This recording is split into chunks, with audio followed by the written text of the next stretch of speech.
dans le texte de Virginie Despentes. Elle nous décrit le fait qu'elle peut avoir un appartement, trouver un emploi. En général, c'est ça. Enfin, et puis voilà, trouver un emploi, ne pas subir une clé de bras quand elle sort de chez elle et qu'elle a rien fait. Voilà.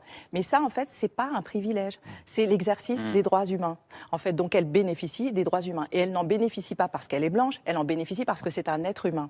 Et en fait, le sujet qui nous intéresse, c'est pas tellement de regarder du coup ce privilège qui n'existe pas, mais c'est de constater qu'il y a des gens, en raison de leur couleur, de leur religion, de leur sexe, de leur orientation sexuelle, de leur handicap, il y a des gens pour lesquels l'exercice des droits humains est soit tronqué, soit inexistant. Il y a donc une rupture d'égalité. Et en fait, ce qui nous intéresse, le problème de regarder le privilège blanc comme il est regardé en ce moment, c'est qu'on en déduit que en fait, les blancs ont des droits parce qu'ils sont blancs et que donc il va falloir inventer des nouveaux droits pour les noirs parce qu'ils sont très spéciaux.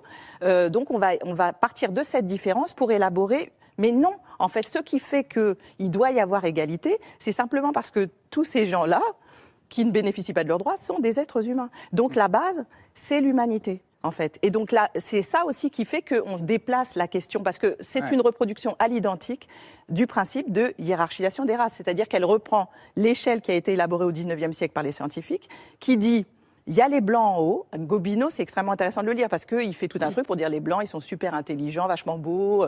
Et en fait, toute l'échelle, elle est élaborée de telle sorte que les jaunes, les rouges et les noirs viennent corroborer le fait qu'il y a des blancs en haut qui sont dans le carré VIP et qui sont géniaux. Et donc, quand elle fait ça, elle réédite de façon très sympa, hein, parce qu'elle pense que c'est super, mais en fait, elle réédite cette idée qu'il y a des blancs qui sont géniaux, qui ont une vie de ouf. Figure-toi qu'ils ont un appart et une carte bleue.